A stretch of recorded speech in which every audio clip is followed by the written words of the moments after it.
We are back. Welcome to the Build Different podcast. I'm David Weiss with my beautiful wife, Launna Weiss, here, and Sam, my brother. And we're going to be talking food. We talked last time without our wives about chores. We're going to bring them on for another time with chores. But tonight we're going to talk about healthy, nutritious, delicious food. So It seems, Sam, I was just going to say, it seems appropriate given that you guys processed an elk today. we did. We did. Mom, why don't you explain how that went down? Okay, well, our son got an elk and A big bull, a big bull. 330 inch rack, if that means anything to anyone. It was big. So David wanted to take it to our local block and have it processed by them. But it wasn't in the budget, so we went a different route, and we actually hired a guy who used to work at the block to come and teach us how to do it. So he was a butcher at the local grocery store, and then moved to the block, which just processes wild game up here, and wild game and 4-H cattle and stuff like that. Yeah, beef steers. Beef. Mm-hmm. Yeah. So anyhow, he came over and taught us how to do it, and we did the 4 quarters. Anyway, so elk, it's my favorite. I didn't know anything about it. I've never had elk until we moved up here in Wyoming, and it's so good. It's like my favorite. Like I don't even, if I have a choice between beef and elk. Elk every time. For sure. Yeah, it's so good. Yeah. Okay, anyway, so that's right. We're talking about food. So we brought on our resident expert to talk all about food. And Sam and I have questions. And I guess the first question is, what has been your journey in health and nutrition? Like, where did it start? What's been kind of motivating you? And what are the big ahas that you've discovered? Well, that's way too much for one podcast, but I'll give a little bit. Well, I started out many years ago as a nurse and worked as a nurse for several years and haven't worked since we had our first child. And so it's been 20 plus years. She's worked, just not as a nurse. Yeah. Actually, nursing has also been a part of it. I do a lot of like, that needs stitches, that doesn't need stitches, put a Band-Aid on that, throw some, that kind of stuff. But anyhow, so that was kind of where it began with the learning part. And then I've just become really interested as I've watched family members go through things, or then my own personal journey started more recently with, I guess I should say, we moved into a home where we had a friend who was going to naturopathic school. And so we learned a lot from him, and I kind of gained like another side of... Shout out to Paul and Ruth Raish. Mm-hmm. So I gained an interest in learning more about that side of health and less of... it's still medical, but like a more natural type of healing as opposed to the more, like treating symptoms is what Western medicine typically does, and I was more interested in finding and treating the core issues. So... got some exposure there. Then you guys have a sister who's pretty into oils, so I've learned some about essential oils. I've learned about herbs and homeopathics. Then our daughter developed Crohn's disease, our oldest one, and since then I've really kind of tried to figure out what the heck is going on with our bodies and food and nutrition and health in general, all of the things that contribute to health, which are, in a nutshell, broad strokes: nourish, breathe, hydrate, sleep, and move. So those are the 5 kind of keys. And we could talk about each one of those. But so I've really been digging into that, and then specifically about gut health and how gut health really affects everything. 20% of the communication that goes between your brain and your gut comes from your brain, and 80% of the communication that goes between your gut and your brain comes from your gut. Wait, so your gut is dominantly communicating. Yeah. And your brain is responding dominantly to your gut. So gut health is super important. Okay, well, let's step through all of those. I mean, that was a lot. That's a great overview. Tell us about each one.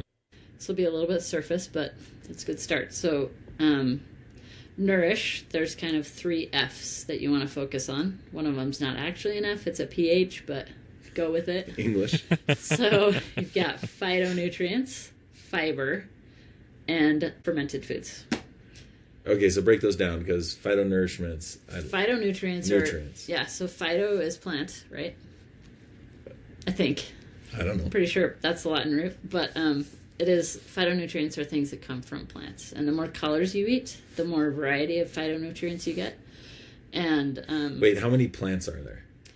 Okay, so this is... Actually, a lot of this is coming from this book, Healthy Kids, Happy Kids by Eliza Song. I just want to point out that I have watched my wife read so many books.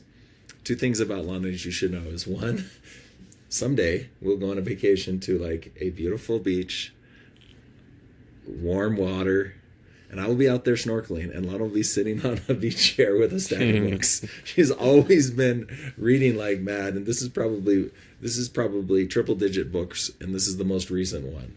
So very well read. We don't have a big enough house for the kind of library she wants. We'll have a separate building Yeah. for the library. But anyway, so this is the most recent one, and you like it because... Well, first of all, I'm reading it with our kids. And I changed, it says like, teach your kids, help your kid. And I change it just to like, help yourself figure out this thing so that it's more personal to them. But is this your first time reading it, or have you read it before and you're just reading it this time with the kids? I have skimmed it before, but I haven't read it before. So I will say that even our most picky eaters are eating more than they have ever eaten before. As a result of reading this book with them. Yeah, because they're understanding the reasons why certain things are important. For example, she's got in here like a smoothie guide, like a kind of base recipe for smoothies. I don't know if I could find it right off, but it's basically like pick your liquid. So it's either some kind of, we use either raw milk or coconut water, or water and coconut water mixed, whatever. So you pick your base, then you put in some greens, just a handful of greens of whatever kind, and then you put in some kind of oil or, protein. So oil and protein are different, but you would put in some kind of, like coconut oil, avocado oil, whatever. And then maybe some Greek yogurt. And then also she wants you to put in nuts and seeds, and then beans, actually, because beans are... Wait, so the kids are... you're reading this to the kids, and the kids are like, oh, I want to put hummus in my smoothie, or... Not hummus, but chickpeas. So this morning we had chickpeas, half a can of chickpeas in our smoothie, and couldn't even tell. Whose idea was that? Seth's. What? Yeah. Seth's 10-year-old. Okay, so that's borderline crazy. Tell me, let's go back. Phytonutrients. So, plants. Oh, yeah. So in this book, I think it's like, I can't remember now. I think it's 5,000. There's an enormous amount of edible plants in the world. Enormous. I think one of the kids was telling me like 20,000, or it was like... Yeah, it's a large number. I'll have to do some recon. But anyhow, most people eat 4, which are like rice, wheat, corn, and I forget the other one. Oh, but we just found out white rice is just total synthetic. Like, white rice is just... like, all rice is brown. There is no white rice. Yeah, white. That's what she So says. what is She white says rice? It's It's just like white flour. It's refined brown rice, where they take off. I've been lied to all my life.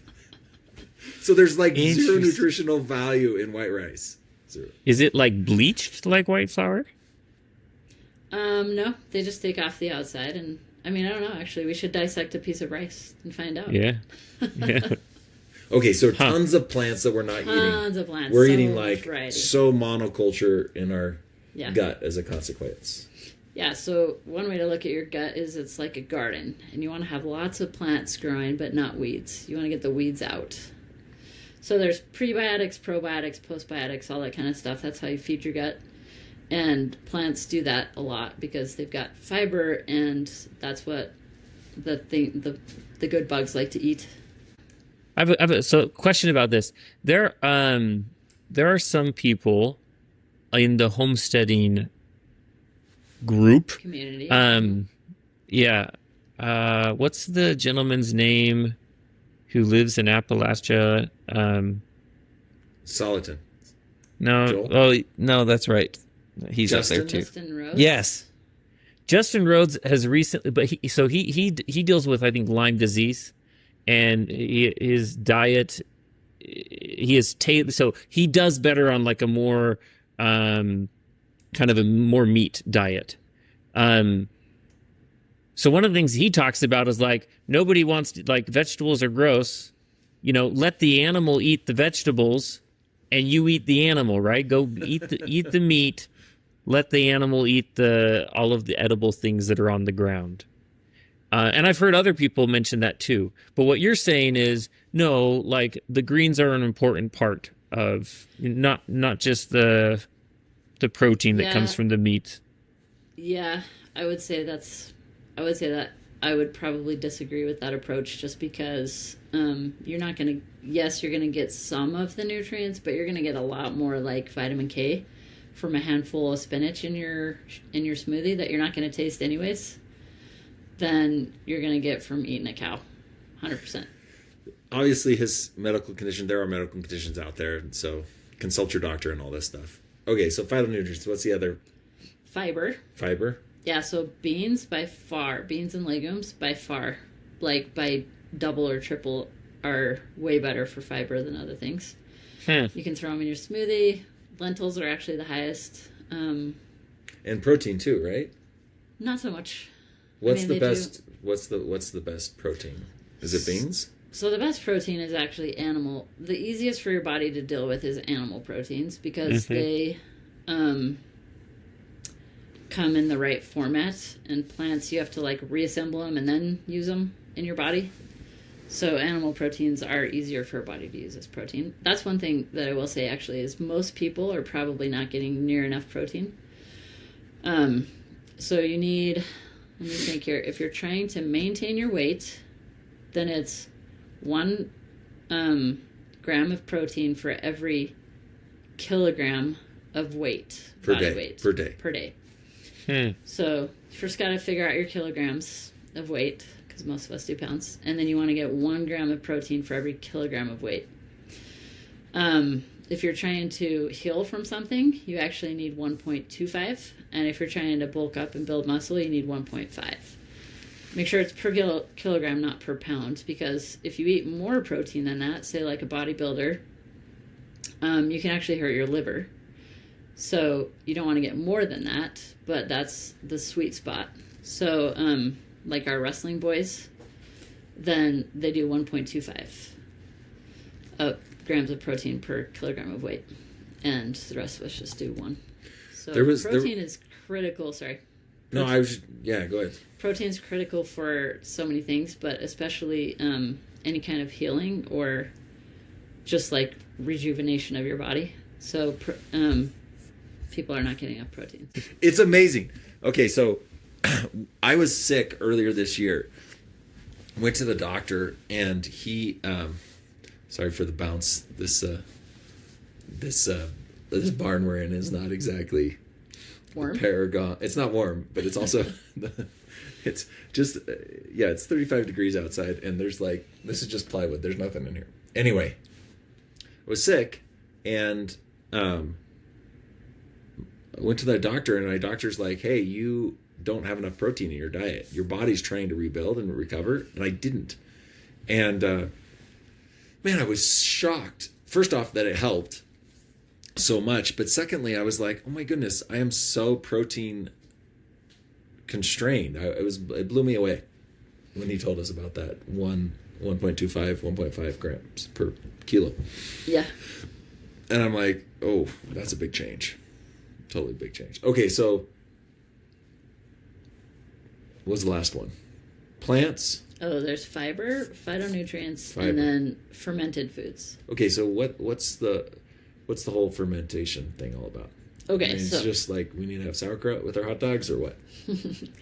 so there's a whole bunch of different fermented foods that I don't even know about yet, but the one that we get in the most is yogurt. Yogurt's the most tasty one for a sweeter taste bud, I guess, or a less, kind of like fermented's pretty sourish. But kefir also really good. You can do water kefir, Toffee. milk kefir, and then there's also kimchi and sauerkraut. And the good thing about these I like is kimchi the best. yeah. The thing that's good about these is just how they feed the bugs in your gut, the good bugs. The difference I just learned between pickling and fermenting is pretty significant because pickling you use vinegar. Mm-hmm. Vinegar kills all good and bad bacteria. Mm-hmm. And so pickles have no nutritional value. They're like dead. Whereas a fermented item like yogurt or whatever typically does away with the bad bacteria but nourishes the good bacteria, which helps all the good. And isn't there like something about like one little bit of kimchi has like a bazillion more Oh yeah, so probiotics than like the little Pills. scoops or pills that you can get at the... Yeah, it's like 10 billion as compared with like 10,000. I don't know those numbers exactly, but that's kind of the ratio. Orders of magnitude. Yeah, so you want the fermented food, foods. yeah, the fermented foods are way better than taking a probiotic supplement. But you can actually, she's got recipes in here that are kind of cool. Use those probiotic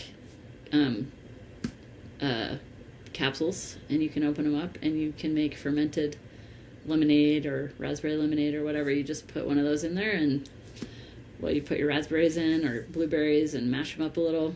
Put in some water, some lemon juice, some sugar, because that's how fermentation works. Is often the bugs in the item, like say kefir, eat the sugar, so you don't end up eating the sugar. The bugs eat it, but then anyhow, and then you put in this capsule of probiotic, and then you wait for a couple days, put it in a dark place, and it becomes fermented lemonade, which is pretty cool.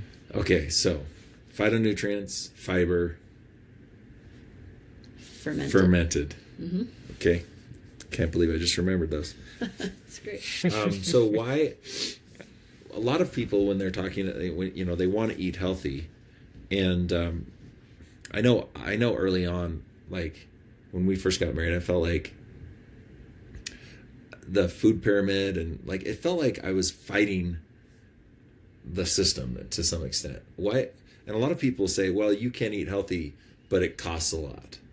Like, how do you like maybe respond to both of those things? Both like the cost, because that's definitely real for us. Yeah. And then also just because of our scale. And then also like, how do you know what to trust out there? Because, it feels like the food pyramid was this like sacrosanct thing. And now everyone's saying, well, the food pyramid was just concocted by a bunch of lobbyists or, conspiracy, whatever. Yeah. How do you process that or think through that? Well, I guess I don't really care that much about the food pyramid.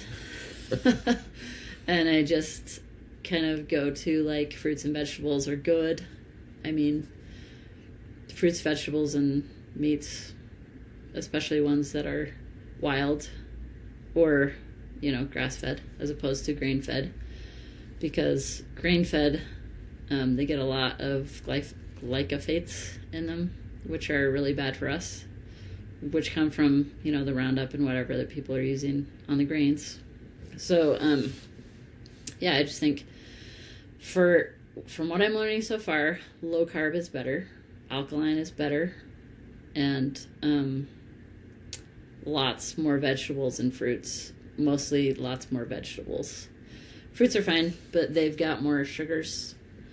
And actually there's a cool diagram if I can find it, but it's like 2 hands of vegetables. So this is for kids or adults. 2 hands of vegetables, 1 cupped hand of fruit, a palm full of protein, and a thumb full of healthy fats. And that's what you want your plate to look like. So a palm full of protein. How like the tall size is the of protein stacked? Just kidding. I mean, it would fit in your... a steak is 1 inch thick, so about 1 inch. Sure. Let's go with that. That did not help me. My engineering brain was blowing up on that whole thing, so I will just stop there. But what about the costs? Like, feels like... So, okay, so obviously elk is a lot cheaper for us than, like, a cow or burger or whatever, because it's like $35 or something for a license. It's more than that, but yeah. 70 maybe for an adult. But the kids' ones are cheaper, and so far our kids this is one of the advantages of living in Wyoming is that if you're a resident, you're not paying $800 for a tag. So yeah, there is that. Yeah, it's a lot more if you don't live here. Fishing is really cheap. Anyhow, the other things like the Dirty Dozen. I can't name them all, but I know apples and strawberries are on the list. Those are things that you probably should buy organic, but like bananas, you definitely don't need organic. Blueberries are on the Dirty Dozen. Yeah, blueberries are on the Dirty Dozen. My favorite fruit. But we shop at Costco. I actually ran into some people when we were unemployed, and they're like, "Oh, you're at Costco. You must be doing okay." And I was like, that does not make any sense, because if I shopped at the smaller grocery store, I would spend way more money for the same quantity of things. So Costco is in another state for us. Like, we're driving to another state once, like 12 times a year. We drive to Costco and fill up our van. And yeah. So, yeah, anyhow. Buying in bulk is good. Yeah, buying bulk is good. Winco is also our friend. Yeah, we like Winco. So produce is actually not that expensive. People always say, no, it's more expensive to eat that way, but it's really not. Produce is really not very expensive. Vegetables are cheaper than food. I mean, not food, than fruits. Sorry. Vegetables are often cheaper, not always, but yeah, I mean, we do need to vary our stuff a little bit, and obviously we don't have access to everything. Like, a dragon fruit here is like $4.50 for one. Right. If you live in Cambodia, it's like 75 cents, but we don't live in Cambodia, so we don't eat dragon fruit.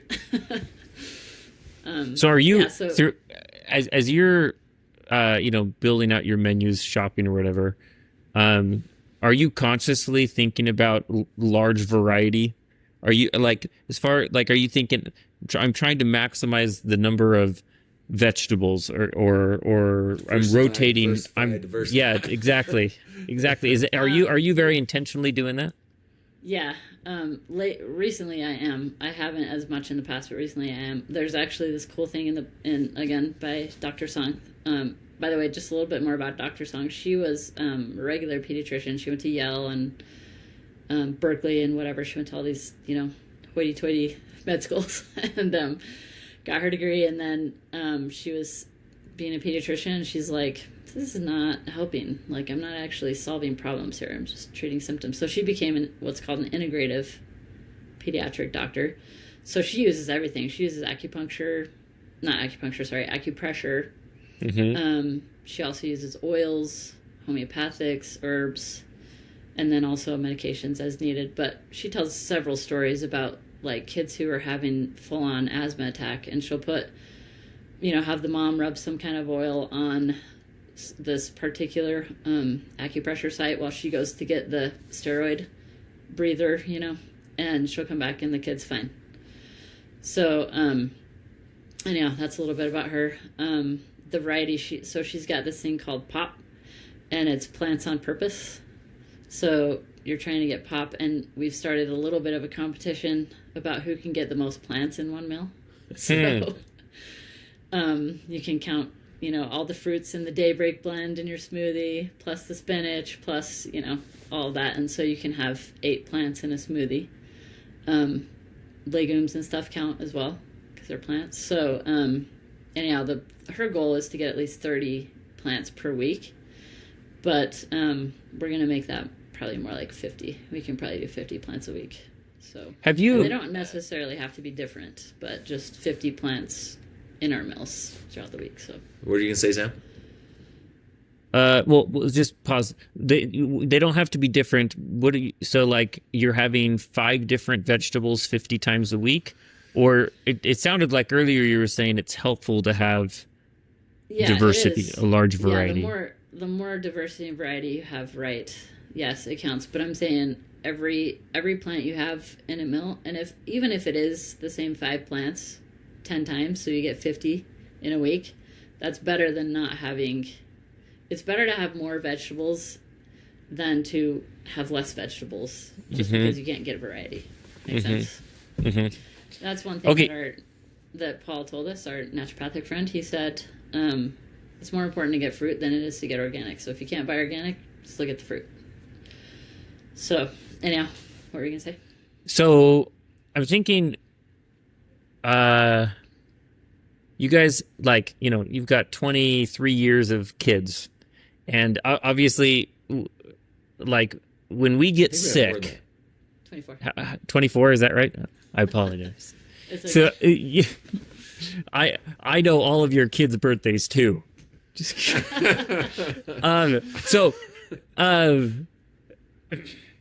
I guess the question is, have you noticed a difference when maybe the older kids, when you were raising them and maybe less intentional about what you were eating, were you sick more as a family? And now, that you're more intentional about what you're eating as a family, maybe our guts stronger, healthier, and are you guys sick less? Because I know that with us, we go through waves of sickness, but with a large family, 6 kids over here, like sometimes it can take a while, right, for these sicknesses. To work through the family, and man, it's a full 2-month ordeal. And I'm wondering if you've noticed less of that since trying to be more healthy. That's probably a pretty hard question to ask, but to answer. Yeah, I think it's a fair question.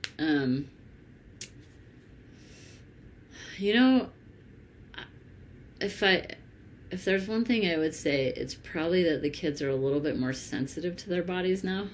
And so I think we have a little bit more attention to when something's off.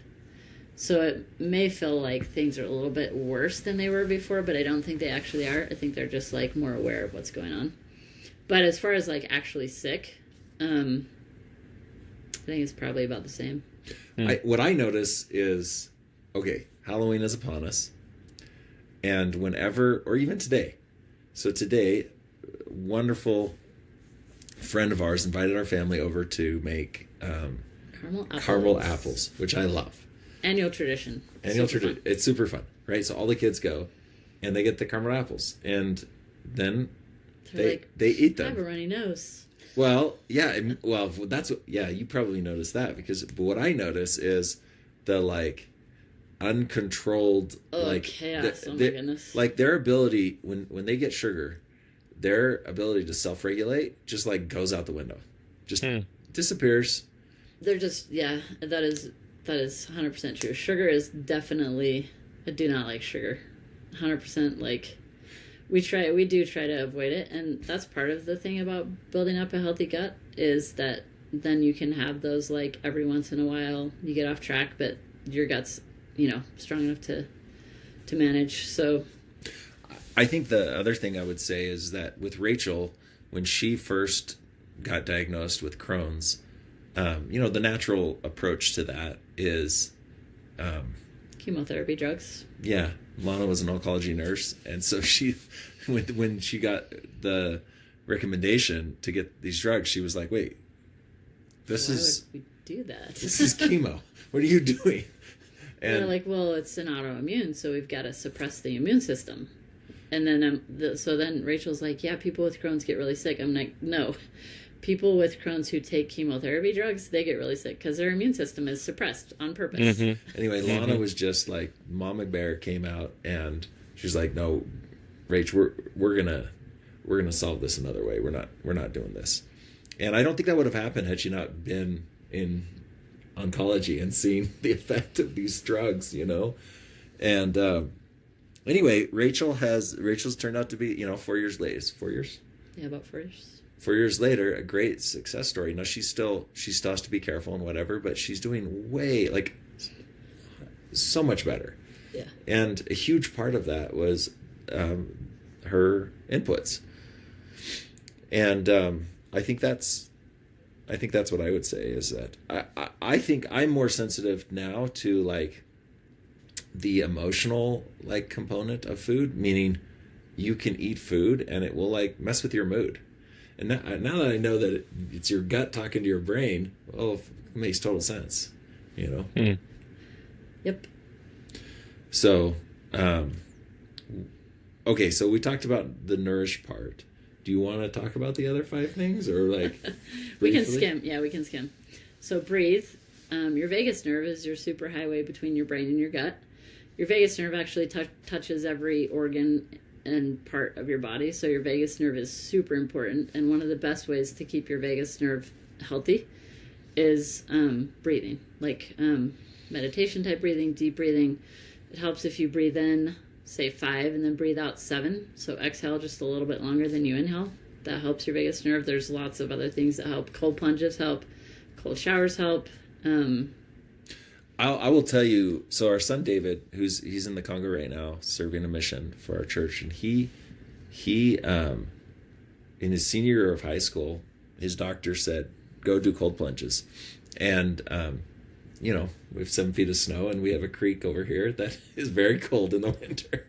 And so we started doing it, and I told Launna that I would cold plunge with David to just like be moral support, and I was blown away. Like, first off, it's very cold, like, but there's something to it. Like, genuinely, I was blown away, and it totally helped David. It really, really did help him. Yeah. Yeah. So vagus nerve, really important. That's the superhighway between your gut and your brain. So breathing is really helpful for that. So that's breathe. So move. In order for your brain to get blood flow, movement really helps with that. So any kind of exercise, but there's a person whose books I've read. His name is Daniel G. Amen, and he did a cool thing where he started out. I can't remember if he was a psychologist or something, but he wanted to know what was actually going on in the brain. So he's got hundreds of thousands of brain scans at this point through his clinic, and he can see different patterns and where the brain is stronger, weaker, more tissue, less tissue. And he's correlated that to moods and behaviors and thoughts and all kinds of things. And it's pretty cool stuff. So anyhow, movement's really important to get oxygen to your brain. Let me pause on that one real quick. Yeah. Let me ask a question. Yeah. Is high heart rate cardio important, or just movement? And I have a friend who has been really trying to improve his health over the last several years, and what he has convinced himself is that like he actually really loves to run, but he's like, walking is all the cardio your body actually needs to get to stay healthy. And then he really focuses on the weightlifting and building, muscles, and not like bodybuilders level, but just having, free weightlifting to build up the muscles. Yeah, 100%. So Dr. Amen actually recommends, and I agree, and lots of other people actually recommend this. There's a book called Forever Strong by Gabby, I forget her last name, but anyhow, so 2 days of weights and 3 days of some kind of exercise. He actually recommends on those 3 days that you do something that requires coordination, like pickleball. Ping pong is the one that he says is the best. which isn't a ton of cardio, but you're moving around, and then you've got this, hand-eye coordination. And so, basically 3 days a week of cardio, something or other, but preferably some type of skill where you've got hand-eye coordination, and then. But not like, interesting that it's not like a HIIT workout, which is like super high intensity for, 30 minutes or something like that. You know what was interesting to me? So we went on this motorhome trip and lived in a motorhome with our family for 6 months, basically. And that was probably the healthiest time I've ever been. And like in our married life, I think. And I think it was because we were moving so much. Like, we're either driving, so you're like getting jostled around as you're, going 300 miles to the next location. But also, like, there's all these rhythms. You got to put out the slides. You got to get out and connect all the things. And then you got to drain the waste. And, like, there's all of these, like...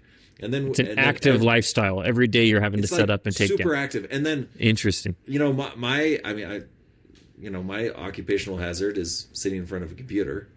And even when I sit in front of the computer in the back of the motorhome while Launna was driving, I was...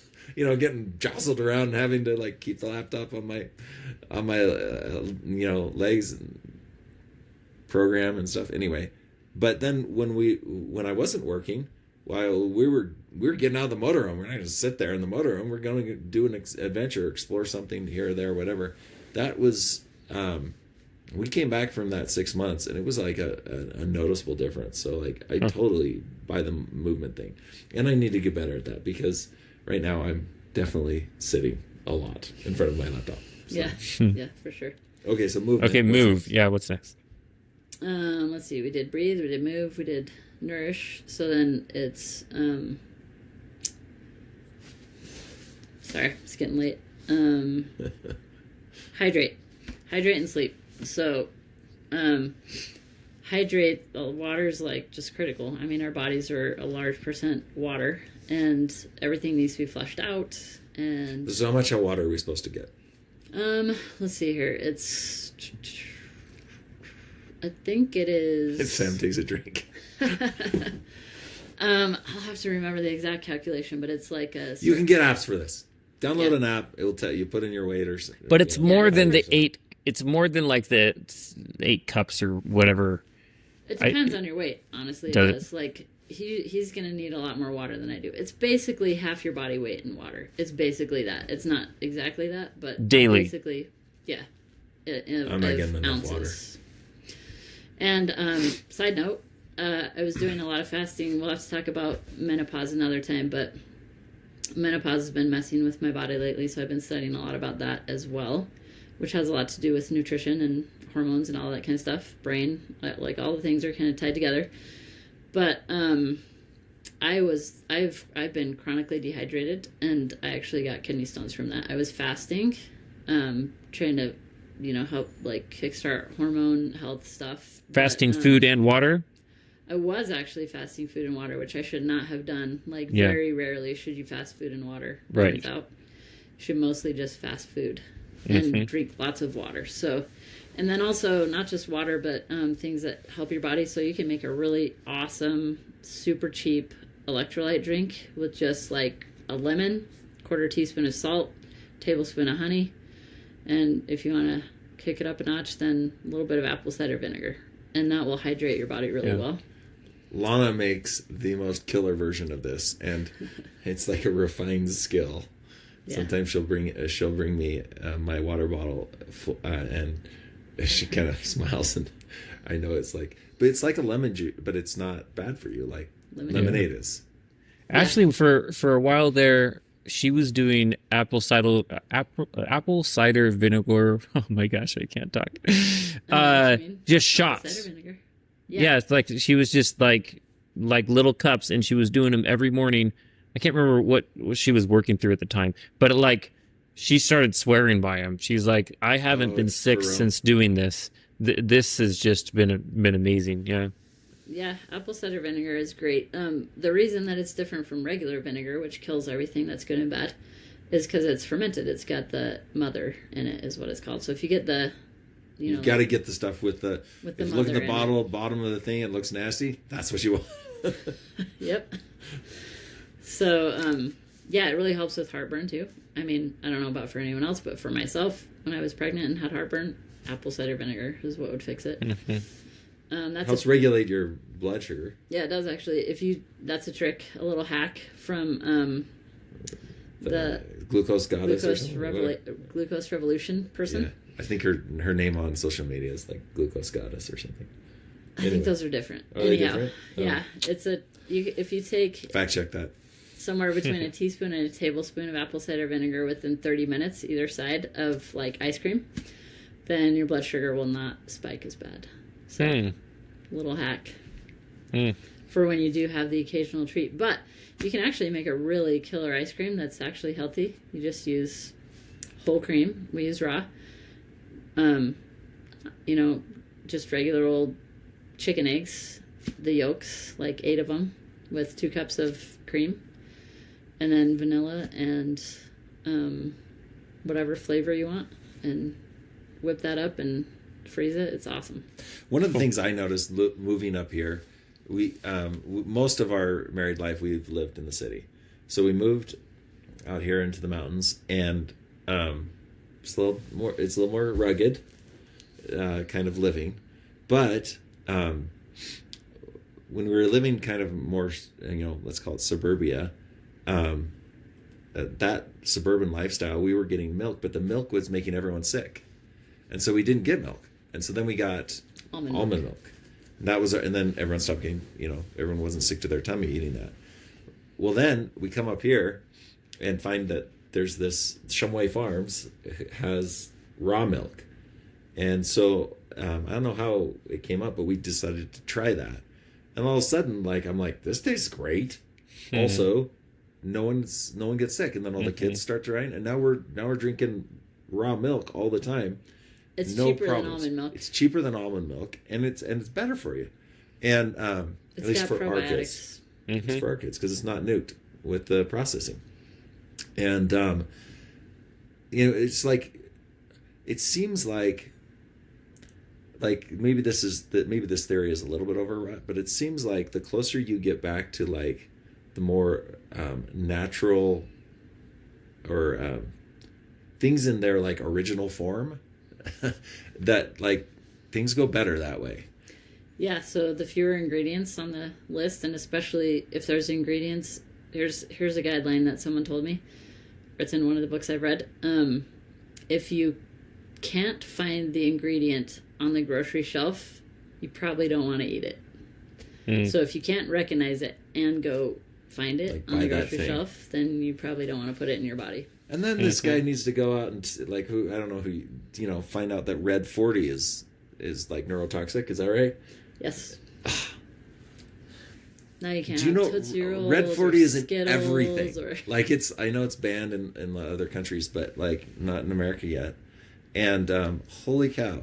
So like it actually kills your brain cells. That's what neurotoxic means. In case you're not medically inclined. So terrible. So I go to the like store and I'm like, have a hankering for like some Chinese food, and Launna's like, nope, you can't have that. It's neurotoxic. If you want to kill your brain, you can have it. I'm like, I kind of don't want to kill my brain. So I guess I will keep not fine. Anyway, those are the things you start being sensitive to. If it's like produced, it maybe is not the right thing for you.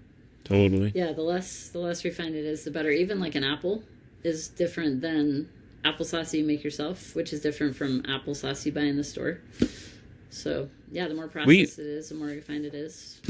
I just know, like in the last few years, as we've tried to make more of our own things, and we're paying attention to like ingredients more. It's ridiculous. I think one of the most recent things was like cream cheese, and like whatever cream cheese we were getting. Ashley looked at it one day because of something, and she was like, "What?" Because we had been researching how to make our own cream cheese, and we're like, "Oh, this is like pretty straightforward." And you go look at the ingredients on cream cheese, and you're like, "What is all of this?" Like, cream cheese is a very simple product. Like, what is all this stuff? it's a little bit overwhelming right now. Like, this is where the nutrition stuff for me is like, Launna does a great job. But like, you go into these stores and they're all built on basically addiction. And so like, and there's like, how can you, cheaply produce this stuff and make a profit? Like, I know people need to make a profit, but you go in the store and when you know all this stuff, you're kind of like in this desert wasteland. You're like, is anything here good? Totally. I don't like, nothing is good. Like, everything is bad. It's like that kind of feeling. So that's a little bit of challenge. But on the flip side, when you start filling up your pantry with raw ingredients, then you're like, okay, so like all of this is good, but then you have to build something. Then you have to build something. Yes, you have to cook it, you have to make it, you have to prepare it. So it's harder but better. And I guess that's the moral of the story. Okay, let's Brian Johnson. So Brian Johnson is this like crazy health nut guy, and he was asked. I was listening to him the other day, and he was asked the sleep guy. Well, no, he does all kinds of things, but this is what he said. Okay. He said is that like someone asked him like, what's the one thing I can do of all the things? What's the one thing I can do? And he was like, hands down, without fail, sleep is like the most important regenerative thing for your body, and like getting your heart rate to lower, 3 hours before you go to bed, and like all these things, that's how your body heals and takes care of all kinds of things. That's what you want to focus on. And so here we are staying up till late for this podcast because it's the only time we can do it. But anyway, so tell us about how we should do sleep. Is like, do you agree with him, or is that not, is he extreme, or like, what's your take? No, sleep is absolutely critical, and definitely we don't get enough. Yeah, I do agree. If there's one thing that you want to focus on and you can't manage anything else, if you're just like, my buffer's full, I can't do any of this nutrition stuff, then yeah, I would say sleep. And then probably hydrate and move. So what does that then, actually... I mean, they all kind of have to work together. But what does it actually look like? How do you know if you're getting enough sleep? Well, there's fancy machines you can do and whatever. But, like, monitoring apps or whatever. But basically you want to have a cool, dark environment where you calm yourself down. Before you go to... It's true, you should avoid blue light before you go to bed. You should. I like these screens we're looking into. We're doing all the wrong things right here in front of you. You should have, not freezing cold, but like we've been waking up during the night when we have our thermostat. We do have an electric heater in our room because the fire doesn't get all the way back. Doesn't heat our room very well. So we have it turned to like 60. But we've been waking up. I'm like, can we please have it below like 50? Most of the year, I would say like 9 months out of the year, we have our window just open to the outside. And if it gets down to 30 outside, we're like, fine. And it's getting a little bit colder. It's getting down to the 20s now. So yeah. But yeah, so you want to have it cooler. You want to have it dark. And so like night lights, I would say avoid. Which we actually do. So we've got a neighbor across the way who doesn't actually live here.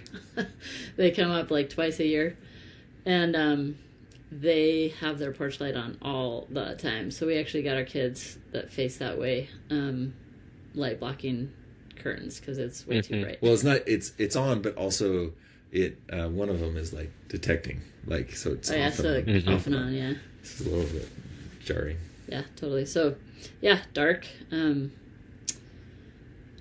Let's see what else. Well, I mean, there's guidelines everywhere, but like basically teenagers get way not enough sleep. They should be getting, in the 10, like little kids, 10-hour range, teenagers, 8 to 9 hour range, adults, 7 to 9 hour range. But, I mean, yeah, just get sleep. And if you can't sleep, there's lots of things you can try. You can look them up online. You can count backwards from 100. You can pick a letter like S and find 10 different things that start with the letter S. Or spell a word like sock and find 5, say 5 words for each letter of that. This is not a problem for me. Man, this is my entire life. I have struggled to fall asleep, and it's still a thing. And it's actually, I know at this point, it's a habitual thing that's really unhealthy where, especially since having kids, where when I go to lay down at night, the house is calm and quiet, and So you want like, to do work? well, yeah, well, so, and I don't have like computer in front of me and like distractions there, and so I start thinking and thinking and thinking, and it's very common to take an hour to 2 hours for me to fall asleep. This is very common. And anyways, I think in recent months I started to think about, and I listened to somebody, and they were talking about how that habit needs to be broken. You know, I need to make the bed and the bedroom a place where I don't do work, where I don't have my phone, where I don't allow myself to spin up thinking about these things and trying to solve problems, but a place where like I can, develop a habit where like when my body gets to this place, it starts to shut down instead of wind up. But that's not where I'm not there yet. Yeah. Well, try like a 4 or 5 letter word, like sock, and then think of 5 things for every letter. So like sock That starts with that letter. Yeah. So like song, sugar, snap peas. Let's not do this. We'll fall asleep on the podcast. And we move on to the O, and so on. Okay. I mean, yeah, exactly. All right. Well, thank you for coming and sharing your wisdom with us. What final words do you have for us? Just do your best. Don't be hard on yourself. Just do like one little change. Try one little thing. And just try to, like maybe post a thing that's like move, sleep, breathe, hydrate. What's the last one? Nourish. And just try one little thing because every little bit helps. So. I like it. Your life will be better. And I don't have anything else. Sam, do you have anything else? No, sir. This has been great. I'm glad you could join us, Launna. Thank you. Yeah, no problem. Okay. Well, see you guys next bye-bye. week. Have a good one. See ya.